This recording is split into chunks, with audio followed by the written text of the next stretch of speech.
Hello பசங்களா. So நம்ம இன்னைக்கு second midterm portions and half yearly போர்ஷன்ஸ்க்கான ஒரு கம்ப்ளீட் ரஷ்ல இருக்கும். ஸோ அந்த டேர்ம்ல உங்களுக்கு இன்னைக்கு நான் டாப் 10 கொஸ்டின்ஸ் வந்து கொண்டு வந்திருக்கேன். ஸோ இது உங்களுக்கு எக்ஸாம் டைம்ல ரிவைஸ் பண்றதுக்கு ரொம்ப ரொம்ப ஈஸியா இருக்கும். ஸோ அப்படி டாப் 10 கொஸ்டின்ஸ் எந்த லெசன்ல இருந்து எடுத்துட்டு வந்திருக்கேன் அப்படின்னு சொல்லி டெஃபினட்டா நீங்க தெரிஞ்சுக்க ஆசைப்படுவீங்க. ஸோ அதுக்கு முன்னாடி நம்மளுடைய இந்த ஹேண்ட் ரிட்டன் நோட்ஸ் வேணும்னா மறக்காம எதுல ஜாயின் பண்ணிக்கோங்கன்னா நம்மளுடைய வாட்ஸ்அப் கம்யூனிட்டி சேனல்ல நீங்க ஜாயின் பண்ணிக்கோங்க பசங்களா. சோ அதுக்கான QR கோடிங் எனக்குள்ள இருக்கு, மறக்காம ஸ்கேன் பண்ணி நீங்க நம்மளுடைய வாட்ஸ்அப் கம்யூனிட்டி சேனல்ல ஜாயின் பண்ணிக்கலாம். சரிங்களா? சோ ஓகே மேம், நம்ம என்ன லெசன் பார்க்க போறோம்? நமக்கு டவுட் இருக்கதான் செய்யும், கொஸ்டின் இருக்கதான் செய்யும். சோ அதுலயும் டாப் 10 கொஸ்டின்ஸ் வேற சொல்லியிருக்கேன். சோ எந்த லெசன் எடுத்துட்டு வந்திருக்கேன்? இது நம்மளுடைய ஃபர்ஸ்ட் வீடியோ வேற, அதாவது பிசிக்ஸ்ல நம்ம ஒரு ஃபர்ஸ்ட் டைம் கவர் அப் பண்றோம். என்ன லெசன்னா லைட் லெசன்ல தான் கவர் அப் பண்ண போறோம். சோ டாப் 10 கொஸ்டின்ஸ் சொல்லிட்டு நான் உங்களுக்கு ஒரு புக் பேக்கே சூஸ் பண்ணிட்டேன். ஏன்னா புக் பேக்ல கிளியரன்ஸ் நிறைய பேத்துக்கு இல்லாம இருக்கும் இல்லையா, அதவே நான் சூஸ் பண்ணிட்டேன். சோ ஓகே, சோ கடகடான்னு நம்ம கொஸ்டின்ஸ்குள்ள போக ஆரம்பிச்சிடலாமா? சோ ஃபர்ஸ்ட் கொஸ்டின் இங்கனக்குள்ள என்ன கொடுத்திருக்காங்க? Complete the ray diagram to show how a concave mirror form the image. Concave mirror எப்பவுமே ரியல் இமேஜ் தான்ப்பா ஃபார்ம் பண்ணும். ஆனா ஒரு கண்டிஷன்ல மாறும். என்ன கண்டிஷன் மேம் அப்படின்னு சொல்லி கேட்டீங்கன்னா, the object distance is less than the focal length அப்படிங்கிற இடத்துல இது எந்த இமேஜை கிரியேட் பண்ணிரும் சொல்லி பாத்தீங்கன்னா, it starts to produce as a virtual image. அப்போ ஆப்ஜெக்ட் டிஸ்டன்ஸ் ஃபோக்கல் லென்த்தை விட கம்மியா இருக்கணுமா? ஆமா, ஆப்ஜெக்ட் டிஸ்டன்ஸ் ஃபோக்கல் லென்த்தை விட கம்மியா இருக்கணும். அப்போ இங்கனக்குள்ள உள்ள நமக்கு ஆப்ஜெக்ட் வந்துட்டாவே, இங்க இருந்து எங்கனக்குள்ள ஆப்ஜெக்ட் வர ஆரம்பிச்சுட்டாலும் உங்களுக்கு கிடைக்கிற இமேஜ் விர்ச்சுவலா தான் இருக்கும். சரி ஓகே, இங்கனக்குள்ள என்ன கேட்டிருக்காங்கன்னு பாத்தரலாமா? ஃபர்ஸ்ட் ஆப்ஜெக்ட் எங்க வச்சிருக்காங்க? சி அண்ட் எஃப் கடையில தான் வச்சிருக்காங்க. சோ ஆப்ஜெக்ட் இங்க சி அண்ட் எஃப் கடையில வச்சிருக்கறனால நான் என்ன பண்றேன் அப்படின்னு சொல்லி பாத்தீங்கன்னா, கண்டிப்பா ரியல் இமேஜ் தான் கிடைக்குங்கிற மைண்ட் செட்டுக்கு வந்துட்டேன். ஏன்னா விர்ச்சுவலுக்கு எனக்கு கண்டிஷன் தெரியும். சோ அப்ப இந்த கண்டிஷனோட சேர்ந்து நான் எப்படி டிராவல் பண்றேன் அப்படின்னு சொல்லி பாருங்க. ஃபர்ஸ்ட் நான் இங்கனக்குள்ள என்ன பண்ணிடுறேன்? என்னோட ஆப்ஜெக்ட பாத்துறேன். சோ ஆப்ஜெக்டுக்குள்ள இருந்து 2 ரே ஆஃப் லைட் ஆவது நீங்க டிரா பண்ணணும். சோ அப்போ இங்கன எனக்கு பிரின்சிபல் ஆக்சிஸ்க்கு பேரலா போற லைட் எப்பவுமே எனக்கு ஃபோக்கஸ் பாயிண்ட் வழியா தான் வரும். அதை நான் தெரிஞ்சுக்கணும். இன்னொன்னு, ஃபோக்கஸ் பாயிண்ட் வழியாவே போற லைட் அதுவும் பிரின்சிபல் ஆக்சிஸ்க்கு பேரலா தான் வரும். அதையும் நான் இங்கனக்குள்ள தெரிஞ்சுக்கிட்டேன். அப்போ என்னைய பொறுத்த வரைக்கும் மோஸ்ட் இம்பார்ட்டன்ட் பாயிண்ட், பிரின்சிபல் ஆக்சிஸ்க்கு பேரலா போனா அது எனக்கு எது வழியா ரிஃப்ளெக்ட் ஆகும்னு சொல்றாங்க? பிரின்சிபல் ஆக்சிஸ்க்கு பேரலா போனா என்ன நடக்கும் அப்படின்னு சொல்றாங்க? பிரின்சிபல் ஆக்சிஸ்க்கு பேரலா போகக்கூடிய லைட் எனக்கு என்ன ஆகும்? எனக்கு ஃபோக்கஸ் பாயிண்ட் வழியா வரும். சோ ஃபோக்கஸ் பாயிண்ட் வழியா போகக்கூடிய லைட் என்ன ஆகும் சொல்லிட்டு நோட் பண்ணிருக்காங்க, பிரின்சிபல் ஆக்சிஸ்க்கு பேரலாய் வரும் அப்படிங்கறத நம்ம இங்கனக்குள்ள சொல்லிடுறோம். சரிங்களா? சோ அப்ப இந்த பர்டிகுலர் பாயிண்ட நம்ம இங்கனக்குள்ள ஹைலைட் பண்ணிட்டு இப்ப அப்படியே நான் மூவ் அப் பண்றேன். எப்படி மூவ் பண்றேன் அப்படின்னு சொல்லி பாருங்க. நான் ஒவ்வொரு பாயிண்டா இந்த இடத்துல உங்களுக்கு இப்ப ஹைலைட் பண்ணி மூவ் அப் பண்ண போறேன். சோ இந்த ஆக்சிஸ் டயக்ராம தான் நம்ம இங்கனக்குள்ள ஹைலைட் பண்ணிருந்தோம். இப்ப இமேஜ் எனக்கு கிடைக்கணுமே. எஸ், இந்த எல்லா லைன்ஸும் கிராஸ் செக்ட் ஆகிற இடத்துல தான் எனக்கு என்ன கிடைக்குது? ஒரு இமேஜ் கிடைக்குது. லைன் டிரா பண்ணியாச்சு. கண்டினியூஸா என்ன கொஸ்டின் கேட்டிருக்காங்க? இந்த இமேஜ் எப்படிப்பட்ட இமேஜ் பா? சோ ஃபர்ஸ்ட் இது ரியல் இமேஜ் தான். ஏன் விர்ச்சுவலா இருக்காதுன்னு நான் ஆல்ரெடி சொல்லிட்டேன். தலைகீழா வேற இருக்கு. அப்ப கண்டிப்பா இன்வெர்டட். ஆப்ஜெக்ட கம்பேர் பண்ணும்போது கொஞ்சம் பெருசாவும் இருக்கு. சோ அண்ட் மேக்னிஃபைடு அப்படிங்கிற கண்டிஷனையும் நம்ம சேர்த்து எழுதியாச்சு. சரியா பசங்களா? நெக்ஸ்ட் கொஸ்டின் போலாமா? நெக்ஸ்ட் கொஸ்டின் என்ன? Big out the concave and convex mirror from the following table. எதெல்லாம் கான்கேவ் எதெல்லாம் கான்வெக்ஸ்னு சொல்லுங்க. டேபிள் பண்ணுங்க முடிஞ்சா. ஓகே, சோ கான்கேவ்க்கு நம்பர் 1 கொடுத்துக்கிறேன். எதெல்லாம் concave? Dentist mirror is a concave, torch light is a concave, makeup mirror is a concave. So இவங்க எல்லாருமே எனக்கு கான்கேவ்ல வருவாங்க. கான்வெக்ஸ்க்கு என்ன நம்பர் கொடுத்துக்கலாம்? 2 கொடுத்துக்கலாமா? சோ கான்வெக்ஸ் மிரர் யாரு யாரு? So rear view mirror and shopping மால்ஸ்ல இருக்கிற எல்லா மிரரும் எனக்கு எப்படிப்பட்டவங்களா இருப்பாங்க? கண்டிப்பா கான்வெக்ஸ் மிரர்ஸா இருப்பாங்க. Concave for the convergence and convex completely for the டைவர்ஜென்ஸ்ங்கறத மறந்துட கூடாது. சரிங்களா? நெக்ஸ்ட் கொஸ்டின் பாருங்க. State the direction of incident ray which after reflection from a spherical mirror refracts retraces its path. அதோட பாத்தையே அது ரீட்ரேஸ் பண்ணி போகுது. அப்போ நம்மளை பொறுத்த வரைக்கும் ஒரு ரிஃப்ராக்ஷன் அப்படிங்கறது நார்மலா எப்படி நடக்கணும்னு சொல்லுவோம். சோ இந்த மாதிரி ஒரு மிரர் இருக்கும், இங்க எனக்குள்ள ஒரு லைட் வரும், இந்த லைட் இந்த பாயிண்ட்ல பட்டு இப்படி ரிஃப்ளெக்ட் ஆகும், இதுக்கு இடையில நார்மல் லைன் நம்ம டிரா பண்ணுவோம், இது ரெண்டுக்கும் இடையில இருக்கிறது ஆங்கிள் ஆஃப் இன்சிடென்ஸ், இது ஆங்கிள் ஆஃப் ரிஃப்ராக்ஷன், இப்படிதான் போகும். ஆனா இங்கனக்குள்ள உங்களுக்கு மிரர் இந்த மாதிரி இருக்கு, இந்த மிரர்ல லைட் வந்து இப்படி பட்டு இதே டைரக்ஷன்ல ரிஃப்ளெக்ட் ஆகுதுங்கிறது தான் கான்செப்ட். அப்போ அதே டைரக்ஷன்ல ரிஃப்ளெக்ட் ஆகும்போது நான் நார்மல் லைன், இந்த இன்சிடென்ட் ரே, ரிஃப்ராக்டட் ரே, சர்ஃபேஸ் பாயிண்ட் மூணு பேரும் படக்கூடிய ஒரே இடத்துல தான், அதே பாயிண்ட்ல தான் நீங்க நார்மல் லைன் டிரா பண்ணணும். சர்ஃபேஸ்க்கு 90 டிகிரில டிரா பண்ணணும். அப்ப ஆங்கிள் ஆஃப் இன்சிடென்ஸும் போட முடியல, ஆங்கிள் ஆஃப் ரிஃப்ராக்ஷனும் போட முடியல. தேர்ஃபோர் இது ரெண்டோட வேல்யூவும் எனக்கு 0. சரிங்களா? அடுத்த क्वेश्चन பாருங்க பசங்களா. What is mean by magnification? ஆப்ஜெக்ட கம்பேர் பண்ணும்போது இமேஜ் எத்தனை டைம்ஸ் பெருசா இருக்குன்னு சொல்றதுதான் magnification. So how many times the image, அததான் நம்ம மேக்னிஃபிகேஷன் சொல்றோம். சோ மேக்னிஃபிகேஷனோட ஃபார்முலா, சோ இதுதான் உங்களுக்கு மேக்னிஃபிகேஷனோட formula. Height of the image by height of the object, then the distance of image by distance of the ஆப்ஜெக்ட்னு சொல்லிட்டு கண்டினியூஸா क्वेश्चनல பாக்குறேன். What is the sign of real and virtual image? So if it is a real image, the magnification has to be a negative. So எனக்கு நெகட்டிவ்ல இருந்திருக்கணும். If it is a virtual image, எனக்கு magnification எப்படி இருக்கணும்னு சொல்லி பாத்தீங்கன்னா it have to be a positive. So இது எனக்கு positive magnificationஆ இருந்திருக்கணும். சரியா பசங்களா? கிளியரா இருக்கா உங்களுக்கு? நெக்ஸ்ட் क्वेश्चन போலாம். பிரீஃப்ங்கறனால நம்ம ஷார்ட்டா தான் போயிட்டு இருக்கோம். சரிங்களா? Write the spherical mirror formula எழுதியாச்சுப்பா. 1/v + 1/u and explain the meaning of each symbol. Meaning கேட்டிருக்காங்க. சோ மீனிங் நம்ம இங்கனக்குள்ள ஹைலைட் பண்ணி சொல்லிரலாமா? சோ என்னப்பா மீனிங் வேணும் அப்படிங்கறத நம்ம இங்கனக்குள்ள ஹைலைட் பண்ணி சொல்லிரலாம். சோ f அப்படிங்கறது யாரு? நம்மளை பொறுத்த வரைக்கும் ஃபோக்கல் லென்த். சோ ஃபோக்கல் லென்த்ல தான் உங்களுக்கு இமேஜ் வந்து நமக்கு ஃபோக்கல் லென்த்ல தான் ஒரு லென்ஸோட ஃபுல் கன்வர்ஜன் பாயிண்டா இருக்கும். சரி, ஓகே. u அப்படிங்கிறது என்ன? u அப்படிங்கிறது ஆப்ஜெக்ட் டிஸ்டன்ஸ். சரி, ஓகே. v அப்படிங்கிறது என்ன? v வேற எதுவும் கிடையாது. This is a image distance அப்படிங்கறத நம்ம சொல்லிடுறோம். சோ சொல்லிட்டு அப்படியே கண்டினியூஸா நான் டீடைலுக்கு போயிடுறேன். டீடைல எடுத்ததும் என்ன கேட்டிருக்காங்கன்னு பாருங்க. நீங்க ரே டயக்ராம் டிரா பண்ணுங்க, அதுல கான்கேவ் மிரர் யூஸ் பண்ணுங்க, ஆப்ஜெக்ட 3 பொசிஷன்ல வச்சுட்டு எக்ஸ்பிளைன் பண்ணுங்க. C ல வைக்கணும், C and F ல வைக்கணும், F and P ல வைக்கணும். 3 பொசிஷன்ல எக்ஸ்பிளைன் பண்ணுங்கன்னு கேக்குறாங்க. சோ ஃபர்ஸ்ட் நான் என்ன பண்றேன்? ஒரு கான்கேவ் மிரர் போட்டுட்டேனா, அதுக்கடுத்து என்ன டிரா பண்ணணும்? ஒரு பிரின்சிபல் ஆக்சிஸ் டிரா பண்ணியாச்சு. இதுக்கு அப்புறம் ஒரு ஃபோக்கஸ் பாயிண்ட், ஒரு சென்டர் ஆஃப் கர்வேச்சர். சோ இப்ப ஆப்ஜெக்ட சீலையே நான் கொண்டு போய் வைக்கிறேன். எவ்வளவு ரேஸ் வரணும்னு சொல்லியிருக்கேன்? மினிமம் 2ஆவது போடணும். சோ பிரின்சிபல் ஆக்சிஸ்க்கு பேரலா போறவங்க ஃபோக்கஸ் பாயிண்ட் வழியா தான் டிராவல் ஆவாங்க. அத நம்ம போட்டாச்சு.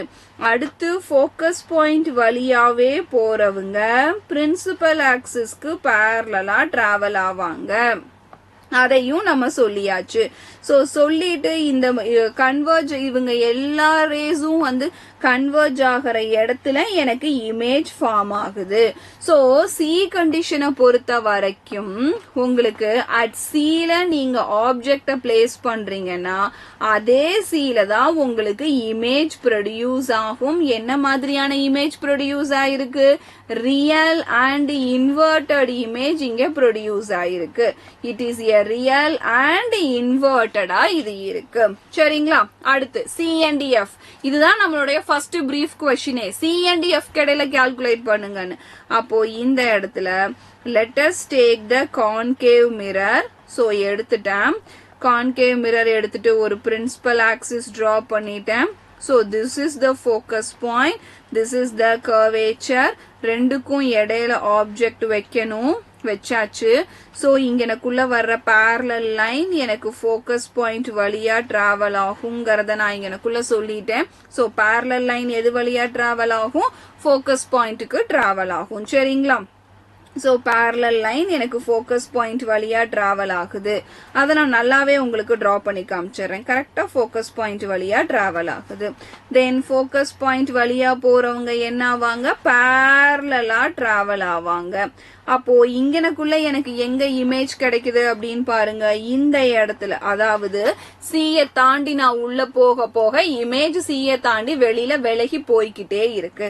சோ இங்கனக்குள்ள எனக்கு இமேஜ் கிடைச்சிருக்கு. So according to the condition எனக்கு இங்கனக்குள்ள இப்பவும் ரியல் அண்ட் இன்வெர்டட் இமேஜ் தான் கிடைக்குது. எப்போ உங்களுக்கு விர்ச்சுவல் கிடைக்கும்னு சொல்லியிருக்கேன்? கரெக்டா ஃபோக்கஸ் பாயிண்ட்டுக்கு உள்ள போகும்போது. அதுதான் என்னுடைய தேர்ட் கண்டிஷன். சோ தேர்ட் கண்டிஷன்ல சேம் கான்கேவ் மிரர் எடுத்துக்கிறாங்க. சோ இந்த கான்கேவ் மிரர்ல இதுதான் பிரின்சிபல் ஆக்சிஸா கன்சிடர் பண்ணிக்கிறாங்க. இது போல் பாயிண்டா வச்சுக்கிறோம், இது ஃபோக்கஸ் பாயிண்டா நம்ம வச்சுக்கிறோம், இங்க சென்டர் ஆஃப் கர்வேச்சர் நம்ம வச்சிடறோம். சோ ஆப்ஜெக்ட கொண்டு போய் நான் இந்த இடத்துல பிளேஸ் பண்ணிட்டேன். சோ ஆப்ஜெக்ட்ல இருந்து வரக்கூடிய லைட் பாருங்க. சோ ஆப்ஜெக்ட்ல இருந்து ஒரு லைட் என்ன பண்ணுது? பட்டு எனக்கு ரிஃப்ளெக்ட் ஆகணும். சோ ஆப்ஜெக்ட்ல இருந்து வரக்கூடிய ஒரு லைட் பட்டு ரிஃப்ளெக்ட் ஆகும்போது சென்டர் ஆஃப் கர்வேச்சர் வழியா ரீட்ரேஸ் ஆயிக்குது. இன்னொரு லைட் எனக்கு parallel-ஆ போற லைட் ஃபோக்கஸ் பாயிண்ட் வழியா டிராவல் ஆகுது. ஆக மொத்தம் ரெண்டு லைட்டும் மீட் அப் பண்ற டிஸ்டன்ஸ் எனக்கு ரொம்ப தூரமா போய்கிட்டே இருக்கு. It is appears to be meet அப்படின்னு சொல்லி போட்டேன்னா லென்ஸுக்கு பிஹைண்ட்ல இமேஜ் எனக்கு கிரியேட் ஆயிடுது. சோ இங்க எனக்கு கிரியேட் ஆகிறது this is a virtual and erect இமேஜா எனக்கு கிரியேட் ஆகுது. சோ இங்க மட்டும் தான் விர்ச்சுவல் இமேஜ் கிரியேட் ஆயிருக்கு. சோ உங்களுக்கு இந்த ரே டயக்ராம் கிளியரா புரிஞ்சிருக்கும்னு நினைக்கிறேன். சோ அப்ப இந்த இடத்துல ஒவ்வொரு position and nature of images நீங்க கிளியரா எனக்குள்ள பாத்துட்டு வந்தீங்க. எந்த இடத்துல எனக்கு கிரியேட் ஆயிருக்கு, அதே மாதிரி இமேஜ் எங்கனக்குள்ள கிரியேட் ஆயிருக்கு. ஃபர்ஸ்ட் ஒனுக்கு C-லயே இமேஜ் கிரியேட் ஆயிருக்கு. செகண்ட் ஒனுக்கு அட் பியாண்ட் C இமேஜ் எங்க கிரியேட் ஆயிருக்கு? அட் பியாண்ட் C-ஆ கிரியேட் ஆயிருக்கு. தேர்ட் ஒனுக்கு பிஹைண்ட் த மிரரா உங்களுக்கு இமேஜ் கிரியேட் ஆயிருக்குங்கிறதையும் நான் ஹைலைட் பண்ணி காமிச்சிடுறேன் பசங்களா. சரிங்களா? ஓகே, இப்போ அப்படியே நம்ம அடுத்த கொஸ்டினுக்கு கண்டினியூ பண்ணலாம். Explain the diagrams how refraction of light takes place from a rarer to denser medium. ஒருத்தர், இன்னொருத்தர் டென்சர் டு ரேரர் மீடியம், இன்னொருத்தர் நார்மல். சோ ஃபர்ஸ்ட் நீங்க தெரிஞ்சுக்க வேண்டியது ரேரர்னா என்ன, டென்சர்னா என்ன. ரேரர் மீடியம்ங்கிறது டென்சிட்டி கம்மியாகவும், டென்சர் மீடியம்ங்கிறது டென்சிட்டி அதிகமா கன்சிஸ்டன்ஸா இருக்கிற மாதிரி. ஓகேவா? கன்ஜென்டடா இருக்கும். என்னடா இவ்வளவு கசகசன் இருக்குங்கிற மாதிரி இருக்கும். ரேரர் டென்சருங்கிறது ஸ்டாண்டர்ட் நேம் வேல்யூஸ் கிடையாது. ஏர் வாட்டரை கம்பேர் பண்றேன். Air rarer medium, water denser medium. Water ஆயில கம்பேர் பண்றேன். வாட்டர் எனக்கு ரேரர் மீடியம், ஆயில் டென்சரா மாறிடும். ஆயில் கிளாஸ கம்பேர் பண்றேன். ஆயில் எனக்கு rarer medium, glass denser medium. இந்த மாதிரி கம்பேரிட்டிவ்ல தான் நீங்க ரேரர் டென்சர்னு சொல்ல முடியும். அதை மறந்துடக்கூடாது. சோ ஃபர்ஸ்ட் டயக்ராம்ல ரிஃப்ராக்ஷன்ங்கிறது எதை டினோட் பண்ணுதுன்னா that is a light is bending. ஒரு மீடியம்ல இருந்து இன்னொரு மீடியம்க்கு லைட் போகுது. ஏர் மீடியம்ல இருந்து வாட்டர் மீடியம்க்கு லைட் போகும்போது அது பெண்ட் ஆகுது. அதோட பாத்துல ஸ்ட்ரெயிட்டாவே போயிடாம ஒரு பாத்துல இருந்து அப்படியே கொஞ்சம் பெண்ட் ஆகுது. This is a refraction. So இந்த ரிஃப்ராக்ஷன்ல ஃபர்ஸ்ட் டயக்ராம்ல the refracted light, அதாவது உள்ள வந்த லைட்டுக்கு அப்புறம் பெண்ட் ஆகிற அந்த refracted light எப்படி பெண்ட் ஆகுது அப்படின்னு சொல்லி பாத்தீங்கன்னா that refracted light is bends towards normal. so normal line பார்த்து எனக்கு பெண்ட் ஆகுது. so bends towards normal. Normal லைனை பார்த்து பெண்ட் ஆகுது. அப்படி நார்மல் லைனை பார்த்து பெண்ட் ஆகும்போது இங்க ஆங்கிள் ஆஃப் இன்சிடென்ஸ் ஆகி இந்த இடத்துல இது பக்கத்துல பெண்ட் ஆயிட்டே வரும்போது ஆங்கிள் ஆஃப் ரிஃப்ராக்ஷன் ஆர் எனக்கு கம்மியா இருக்கும். சோ ஆங்கிள் ஆஃப் இன்சிடென்ஸ் ஆகி is greater then angle of refraction. ஐயோட வேல்யூ அதிகமாகவும் ஆரோட வேல்யூ கம்மியாகவும் இருக்கும். நெக்ஸ்ட் என்னுடைய தேர்ட் பாயிண்ட் பாத்தீங்கன்னா that is the velocity of the rarer medium is greater then velocity of the water that is a denser medium. சரிங்களா? அப்போ velocity அந்த லைட் வந்த வேகம் எனக்கு ஏர் மீடியம்ல அதிகமாகவும் வாட்டர்ல கம்மியாகவும் இருக்கும். அடுத்தது பாருங்க அப்படியே ரிவர்சல். சோ இதுல இருந்து இது விலகி போகுது. அப்போ அவே ஃப்ரம் த பாயிண்ட் போட்டுடலாமா? சோ அப்போ எனக்கு லைட் என்ன ஆகுது? It is away from the normal. So எனக்கு நார்மல்ல இருந்து விலகி போகுது. Away from the normal. அதுக்கு அடுத்து பாருங்க angle of incidence is less then. எதை கம்பேர் பண்ணும்போது? ரிஃப்ராக்ஷனை கம்பேர் பண்ணும்போது is less then angle of refraction. அடுத்த point the velocity of air medium அப்பவும் வாட்டரை கம்பேர் பண்ணும்போது அதிகமா தான் இருக்கும். இதுல மட்டும் தான் சேஞ்சஸே நடக்கல, மற்ற எல்லாத்துலயுமே சேஞ்சஸ் நடந்திருக்கு. நான் உங்களுக்கு எக்ஸ்பிளைன் பண்ணிட்டேன். சரியா பசங்களா? நெக்ஸ்ட் கொஸ்டின் நம்பர் அதே 2ல தேர்ட் கொஸ்டின். சோ எனக்கு அப்படியே நார்மல் சர்ஃபேஸ்லயே இவங்க டிராவல் பண்றாங்க. So they are travelling the normal surfaces. அப்படியே எனக்கு டிராவல் பண்றாங்க. No bending. அப்ப விச் மீன்ஸ் என்ன? அந்த இடத்துல நோ ரிஃப்ராக்ஷன். ஓகே, அப்ப டீவியேஷன் பெண்ட் ஆயிருக்கா? நோ, அதுவும் நடக்கல. No deviation. சரி, ஓகே. இப்ப ஆங்கிள் ஆஃப் இன்சிடென்ஸ் ஆவது ஏதாவது இருந்திருக்கா? அட எந்த சேஞ்சஸுமே நடக்கல. ஆங்கிள் ஆஃப் இன்சிடென்ஸ் வேற வருதா? So angle of incidence angle of ரிஃப்ராக்ஷனோட வேல்யூ 0. அவ்வளவுதான் பசங்களா. சோ இந்த பாயிண்ட்ஸை மட்டும் கொஞ்சம் கொஞ்சமா கேப்சர் பண்ணி பழகிட்டேன்னா டோட்டல் கான்செப்ட்ஸும் ஈஸி ஆயிரும். இல்லைன்னா கொஞ்சம் கஷ்டமா தான் இருக்கும். சரிங்களா? அப்ப இது வரைக்கும் கிளியரா இருக்கா? அப்படியே கண்டினியூ பண்ணலாமா? ப்ராப்ளம்ஸ்க்கு வந்துட்டோம். சோ இங்க ப்ராப்ளம் பாருங்க எப்படி கொடுத்திருக்காங்கன்னு சொல்லிட்டு they gave a concave mirror 3 times magnified. 3 மடங்கு ஆப்ஜெக்டை விட என்னுடைய இமேஜ் 3 மடங்கு பெருசா இருக்கு. ஆப்ஜெக்டோட டிஸ்டன்ஸ் 7 சென்டிமீட்டர். அப்போ இமேஜ் எவ்வளவு டிஸ்டன்ஸ்ல இருக்கும்? So object distance is a 7 centimeter and எத்தனை time magnified na 3 times magnified. image distance என்னன்னு கேக்குறாங்க.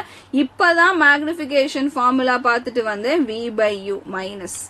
So 3 is equal to minus v by 7.